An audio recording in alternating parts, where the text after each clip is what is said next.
Hai sobat, pernahkah kamu merasa makin sering kamu online, makin sulit kamu fokus? Kamu buka YouTube, terus ke TikTok, scroll Instagram, lalu baca satu artikel, tapi belum selesai, kamu sudah klik tab lain. Kamu mungkin membaca tapi tidak menyerap. Kamu tahu informasi tapi tidak mengendap, seperti membaca kolam, bukan menyelam, hanya menapaki permukaan. Bayangkan, otak manusia seperti sungai. Dahulu ia mengalir tenang, dalam dan menghanyutkan siapapun yang berenang di dalamnya. Tapi kini sungai itu berubah menjadi banjir data yang dangkal dan gaduh. Airnya memang melimpah, tapi tak satu pun mampu menyelami makna. Kita tahu lebih banyak, tapi berpikir lebih sedikit. Kita terkoneksi setiap saat, namun jarang terkoneksi dengan diri sendiri. Buku ini, The Silo, karya Nicholas Carr, bukan hanya kritik terhadap teknologi. Ini adalah cermin reflektif yang mempertanyakan, apakah kita benar-benar masih memikirkan sesuatu dengan mendalam, atau kita hanya sedang menipu diri dengan ilusi melek informasi. Dan pertanyaan terbesar, jika internet mengubah cara kita membaca dan berpikir, apa yang akan terjadi pada masa depan kesadaran manusia? Inilah review buku The Silos, What the Internet is Doing to Our Brain.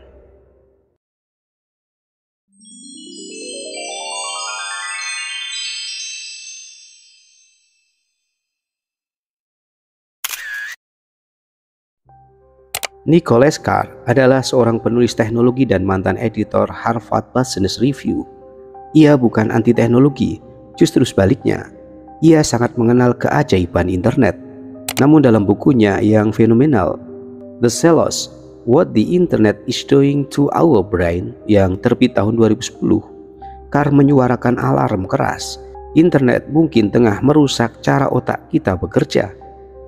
Carr berangkat dari pengalaman pribadi. Ia menyadari setelah bertahun-tahun aktif di dunia digital, kemampuannya untuk fokus, berpikir panjang, dan menikmati bacaan mendalam menurun drastis. Ia merasa seperti kehilangan bagian dari dirinya, bagian yang mampu merenung dan menganalisis. The Silos bukan hanya buku opini, ia adalah karya yang kaya referensi ilmiah, dari neuroscience, psikologi kognitif, sampai sejarah teknologi komunikasi. Carr menelusuri bagaimana setiap media baru, dari mesin cetak hingga internet, membentuk ulang cara kita berpikir. Namun bedanya, menurut Carr, internet tak hanya memperluas akses, ia juga mengubah struktur otak kita melalui prinsip neuroplasticity. Otak bukan alat pasif, ia akan berubah berdasarkan kebiasaan yang kita lakukan, termasuk kebiasaan digital kita. Dan disinilah bahaya mengintai. Jika kita terbiasa dengan multitasking, scroll pendek, dan notifikasi terus-menerus, maka otak kita akan kehilangan kebiasaan merenung, berpikir dalam, dan membaca panjang. Kita menjadi korban dari apa yang seharusnya membebaskan kita.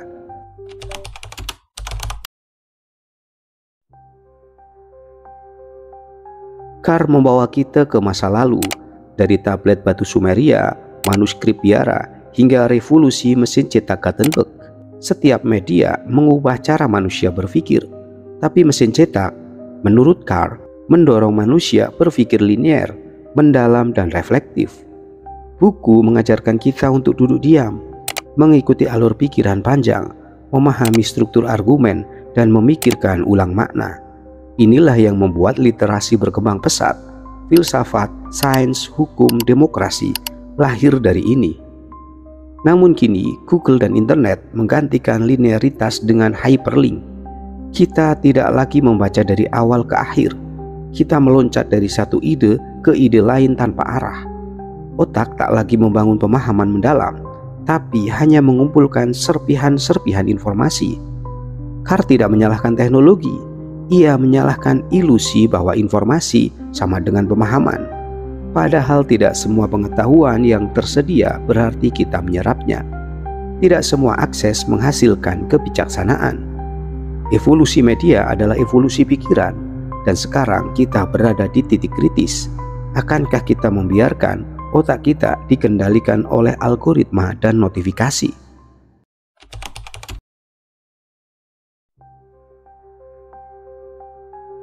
Salah satu konsep kunci dalam The Celos adalah neuroplasticity.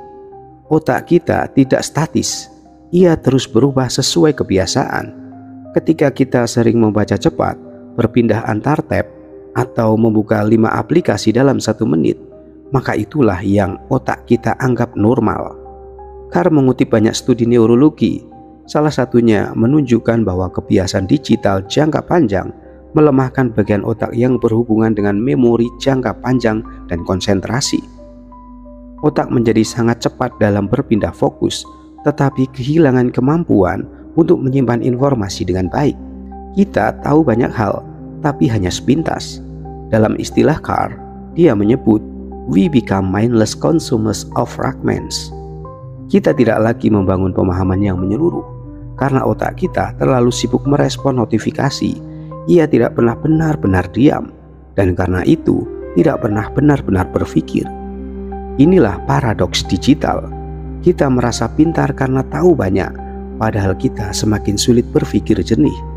Internet bukan hanya alat luar, ia sudah masuk ke dalam arsitektur pikiran kita.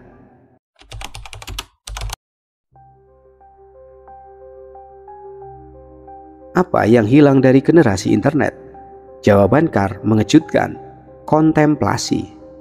Kemampuan untuk duduk diam, berpikir dalam, merenung tentang makna dan nilai. Kita hidup di dunia kecepatan, di mana lambat dianggap gagal. Padahal menurut filosof seperti Nietzsche, Descartes, dan Dewey, pemikiran besar lahir dari perenungan, bukan percepatan. Carr menggambarkan kita seperti batu dilempar ke sungai, selalu bergerak, selalu terdistraksi. Tapi untuk benar-benar memahami, kita butuh menjadi seperti danau, tenang, diam, dan dalam. Dalam dunia shallow, kita tahu trending topik, tapi lupa bagaimana membedah kebenaran. Kita tahu opini, tapi tak tahu dasar logikanya. Kita bisa bicara panjang, tapi tak punya kedalaman makna. Kontemplasi bukan kemewahan kuno, ia adalah dasar peradaban, dan kita mungkin sedang kehilangannya secara kolektif tanpa sadar.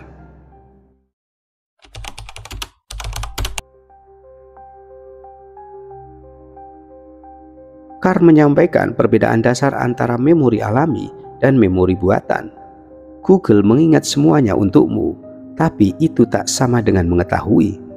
Saat kita tak lagi perlu mengingat, karena semua ada di cloud, maka otak tak lagi melatih kapasitasnya. Kita jadi malas berpikir, karena tahu jawabannya bisa dicari dalam 0-2 detik. Tapi memori manusia bukan sekadar data. Ia terikat dengan emosi, pengalaman, dan pemahaman. Apa artinya tahu tanggal proklamasi jika kita tak bisa merasakan maknanya? Carr menegaskan, internet membuat kita cepat, tapi bukan berarti bermakna. Kita menjadi pengumpul fakta, bukan pengurai makna. Dan disinilah tantangan kita sebagai manusia digital, bagaimana tetap mengingat di era yang lupa.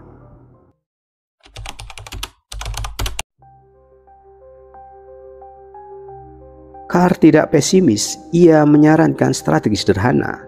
Sadari bahwa internet bukan netral, ia membentuk kita, maka kita perlu membentuk kembali cara kita menggunakannya. Ia menganjurkan, biasakan baca panjang, hindari multitasking, matikan notifikasi saat berpikir, dan sesekali disconnect to reconnect. Gunakan teknologi sebagai alat, bukan sebagai pemilik waktu. Buat ruang untuk membaca buku, merenung, menulis, dan mendengarkan dengan penuh. Carr juga mengajak kita membangun kesadaran digital, mengajarkan anak muda untuk tidak sekadar tech savvy, tapi juga mind aware. Di dunia yang penuh distraksi, fokus adalah bentuk kebebasan baru, dan kebebasan berpikir adalah fondasi kemanusiaan itu sendiri.